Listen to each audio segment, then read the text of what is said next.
Tipu Sultan is a fascinating figure of history. He gave his blood to write the history of India.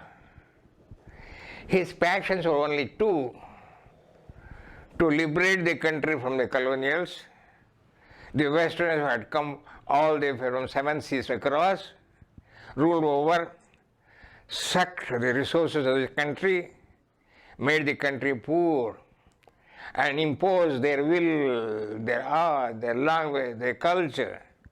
They enslaved the entire country. He wanted India to be free. Therefore,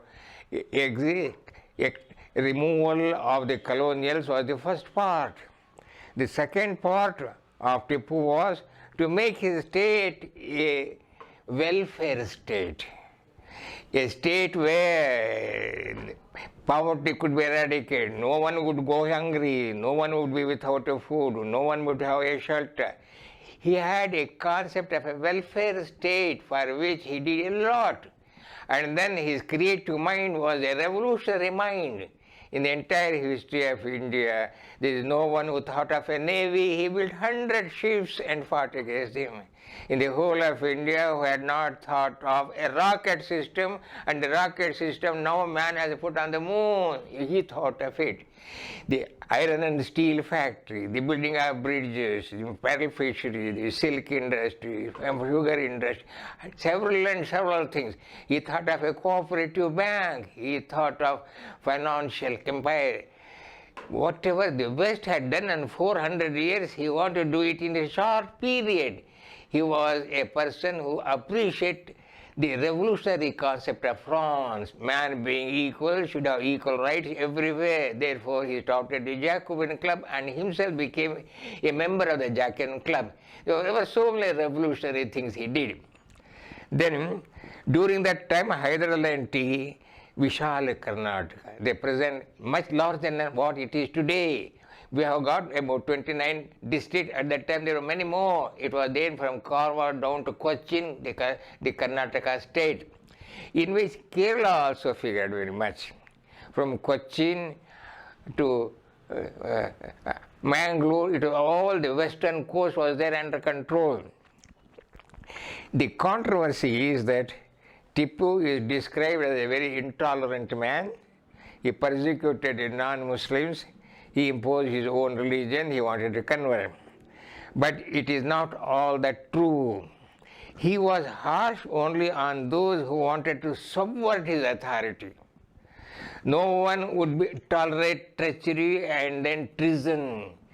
When they were there, gloves in hand, when they joined hands against three people, who was very harsh.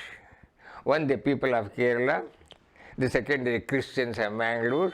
The third was the people of Coorg. All three had joined hands with the English. They wanted to remove his power. He would not tolerate. And secondly, he wanted some reforms. They would not accept reform. Take the example of Kerala. Therefore, it was all cut up into small principalities. It was feudalism. It was Tipu who removed jagirdari system, Zamindari system, feudalism system. This economic reform they did not like. Therefore, they rose up in a hand. So in those days, the idea of a central state, a national state, a powerful unitary state, they did not like. Therefore, you imagine, when we framed the Constitution in 1947, it was a kind of a unitary federal form of government. It is called central government is there, the states are there, and kind of a thing. That national concept Tipu had already thought of, and he implemented that. In the implementation, the people would not tolerate. Then the social reform. He wanted a social reform also because he was influenced by Sufism. Just now I said a lot about Sufism, where service to man, not the self, but the other man is more important. There was a few custom.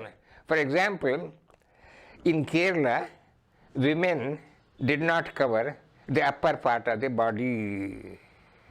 And then the upper part of the body, Tipu said, you must wear full dress, kind of a thing. Then it is a fact that India caste rigidity had persisted for a long time. The Dalits were persecuted. Even their shadows, their places were all ghettos. They could not live with the Nayars. They could not live with the upper caste. And hence their position was almost a hell. Tipu did not like, because Islam stands for equality, bulldozer equality. It is an equality that the emperor and the dish stand shoulder to shoulder in a mosque. And if the emperor or the caliph comes late to the mosque, he has to leave his chapel, he has to stand where the chapels are left. Therefore, bulldozer type of equality and brotherhood and unity and solidarity is there in the mystical side of Islam, which Tipu wanted to impose. But people did not like. Therefore, on economic ground and political ground and social ground and ethical ground and moral ground, he had his own ideas, being influenced by Sufism, which the people did not tolerate.